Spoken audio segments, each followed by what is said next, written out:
नमस्ते दोस्तों, मनमोहक हिंदी कहानियाँ चैनल में आप सभी का स्वागत है। आज की हमारी कहानी है ओस में ढका चांद। मृणाल बहुत गुस्से में थी। आज वास्तव में उसका दिमाग स्थिर नहीं था। वो स्वयं के ही पल पल बदलते मूड को समझ नहीं पा रही थी। उसे बस इतना ही पता था कि उसे कुछ भी अच्छा नहीं लग रहा था। अपने आसपास की हर चीज, हर जगह उसे बासी और बदरंग प्रतीत हो रही थी। एक लंबी सांस छोड़कर वो किचन में चाय बनाने लगी। शायद इससे ही मन बदल जाए। संजीव जल्दी जल्दी अपने ब्रीफकेस में इधर उधर बड़े पेपर समेट रहा था। 8:30 बजे तक वो ऑफिस के लिए निकल जाता था। सुबह उठकर भी वो अपने लैपटॉप पर ही व्यस्त रहता था। अभी भी उसे यह आभास नहीं था कि मृणाल आंखों में मोटे मोटे आंसू भरे उसे शिकायत भरी निगाह से तक रही है। शायद तुमको सिर्फ अपने काम की और अपने फौरन ऑर्डर की ही चिंता है। मृणाल उलाहना देने से स्वयं को रोक नहीं पाई। संजीव ने उसकी ओर उड़ती हुई निगाह से देखते हुए अनसुना कर दिया था। उसने ब्रीफकेस बंद करते हुए कहा, अरे मृणाल, जरा मेरा वो चेक वाला कोट तो लाना। मृणाल फिर भी जस की तस खड़ी रही थी। तुम्हारे पास अपनी पत्नी और बच्चों के लिए भी समय है या नहीं? इस बार संजीव को भी तेज गुस्सा आ गया। उसे यूं लगा जैसे मृणाल लड़ने का बहाना ढूंढ रही है। तुम एक बार डॉक्टर को दिखा लो। उसने फिर भी अपने गुस्से पर काबू रखने की कोशिश की थी, लेकिन मृणाल पर अभी भी इसका उल्टा ही असर हुआ था। तुम्हारा मतलब है कि मैं पागल हूँ? मृणाल लगभग बदहवास सी चीख पड़ी थी। नहीं, तुम पागल नहीं हो।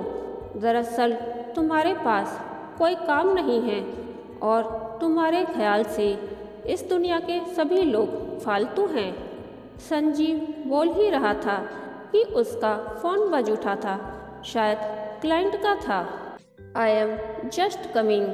संजीव तेजी से घर से निकल पड़ा था। तुम्हारा मतलब है कि मैं मूर्ख हूँ जिसे पता नहीं है कि क्या सही है क्या गलत? मृणाल अब जोर जोर से बोलने लगी थी। अचानक उसे लगा कि पूरे शांत घर में उसकी ही आवाज़ गूंज रही है।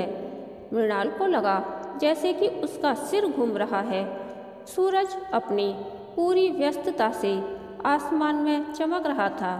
मृणाल को एक बार की लगा जैसे ये घर, ये जगह एक बंजर रेगिस्तान है, जहाँ निर्दयी सूरज की प्रखर किरणें उसकी मानसिक शांति को ही भंग करने लपलपा रही हैं।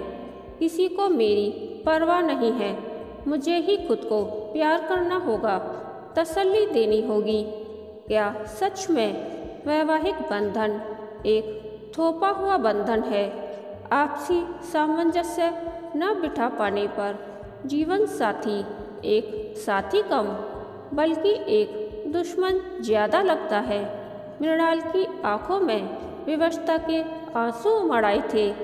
न जाने कितने अरमानों को संजोए वह संजीव के घर आई थी, पर अब तो बाहर लगे बोगेनविलिया के पीले गुलाबी फूल भी उसे उमंग से नहीं भरते। फूल जैसे उसके दोनों बच्चे तुषार और तराना भी तो पिता की उपेक्षा के शिकार होते जा रहे हैं। मृणाल संजीव से परेशान थी। आखिर कितना पैसा कमाना है उसे? पलंग पर 9 महीने की तराना बेसुध सुख की नींद में सो रही थी। 2 घंटे बाद तुषार भी स्कूल से लौट आएगा। भारी मन से मृणाल उठ गई थी। इसमें कोई शक नहीं कि संजीव वास्तव में बहुत व्यस्त रहता था।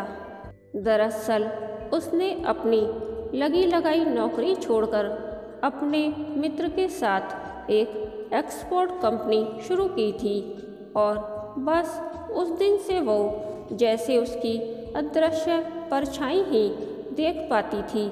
संजीव का नाम मात्र अस्तित्व कपड़ों को अलमारी में रखते रखते उसे अपनी शादी के शुरू के दिन याद आ गए, जब वो दोनों चांदनी रात में घंटों ओस से भीगा चांद देखते रहते थे। घने पेड़ों से झांकते शीतल चांद की गंभीरता, उसकी शांत उज्ज्वलता उन्हें मंत्रमुग्ध कर देती। धीरे धीरे उनके व्यक्तित्व बदलते चले गए, या फिर वो अब ही एक दूसरे को अच्छे से जान पाए थे। संजीव की घंटों बिना कुछ बोले अपने ही काम में व्यस्त रहने की आदत मृणाल को अंदर तक उबा डालती। संजीव का ज़रूरत से ज़्यादा महत्वाकांक्षी होना, इसके पीछे अपना घर, जीवन, अपने बच्चे भूलकर दिन रात एक करना मृणाल को भी उससे स्वाभाविक रूप से बात करने से रोक रहा था। तराना की आवाज़ ने उसे ख्यालों की दुनिया से बाहर फेंक दिया था। वह किचन में खाना बनाने चली गई थी कि फ़ोन की घंटी बज उठी। दूसरी तरफ की आवाज़ सुन मृणाल खुशी से उछल पड़ी थी। नंदिता, तुम कैसे? वो उसकी कॉलेज की पुरानी मित्र थी और उससे अभी घर मिलने आ रही थी। मृणाल के तो जैसे पंख लग गए थे। वो अपनी प्यारी सी दोस्त के लिए खास व्यंजन बनाने में लग गई थी कि दरवाजे की घंटी बज उठी। नंदिता आ गई थी। दोनों सखियां एक दूसरे के गले लग गईं। नंदिता बहुत खुश लग रही थी अपने जीवन से, अपने भविष्य से। मृणाल को लगा इस तरह की सहज खुशी को तो जैसे वो भूल ही चुकी है। शादी न करके मुझे कोई अफसोस नहीं है मृणाल। ऐसा नहीं कि मैं कोई महिला मोर्चा वाली हूँ या मुझे शादी से चिढ़ है। बस काम की व्यस्तता, दोस्तों सहयोगियों के साथ घूमने फिरने और अपने फूलों की देखभाल में ही समय निकल जाता है। मृणाल विस्मित सी उसे देखती रह गई थी। कितना फर्क था दोनों के जीवन में। वो तो जैसे संजीव के मूड को ही देखकर जी रही थी।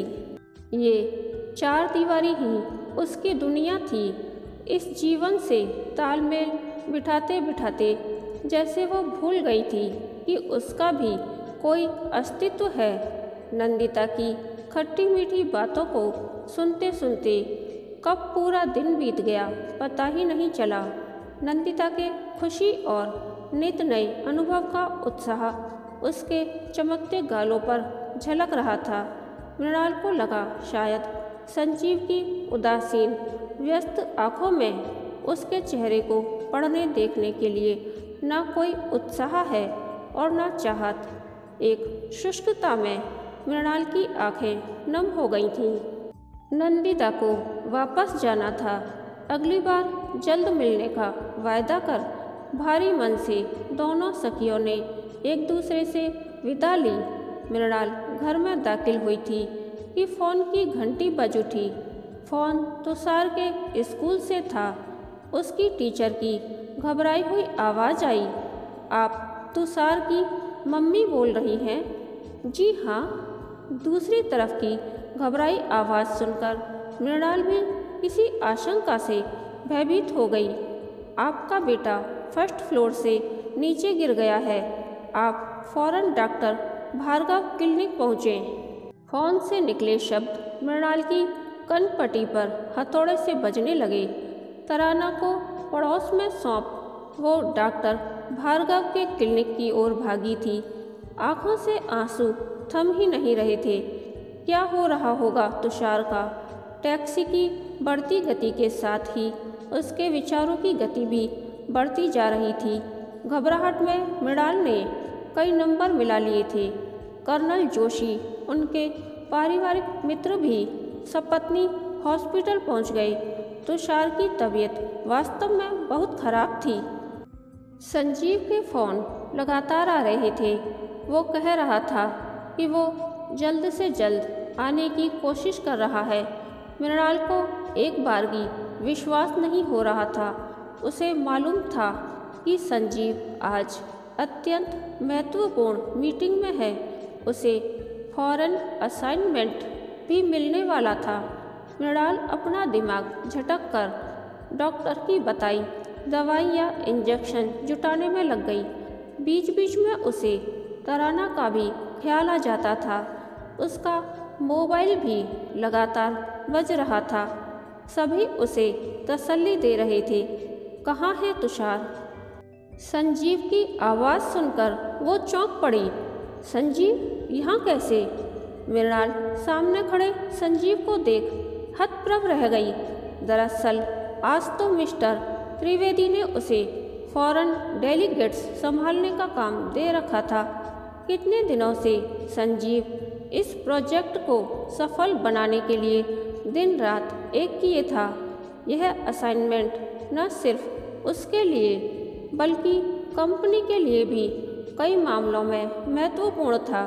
दवाइयों की महक और प्रस्तर प्रतिमा सी चलती फिरती नर्सों के बीच विस्मित मृणाल के सामने संजीव ही खड़ा था।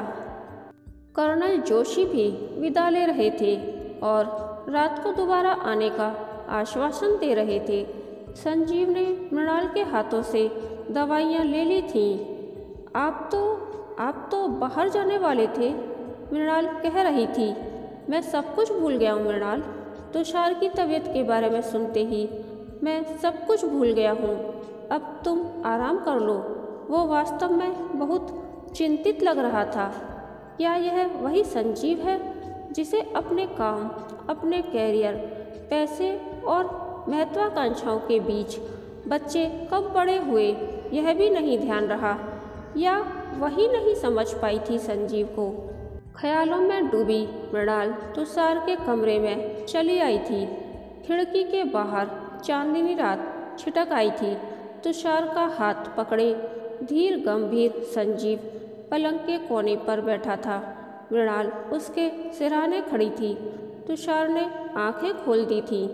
वह उन्हें देखकर मुस्कुरा रहा था। मृणाल ने खिड़की से बाहर देखा था। आज चांद पर ओस नहीं थी। सफ़ेद निर्मल चांद उसके छोटे से संसार जैसा ही था। मृणाल को लगा आज उससे ज़्यादा खुश कोई और नहीं है। प्यार की सच्ची डोर से बंधा उसका छोटा सा परिवार। कहानी के अंत तक बने रहने के लिए धन्यवाद। यह कहानी आपको कैसी लगी प्लीज़ कमेंट करके बताइए।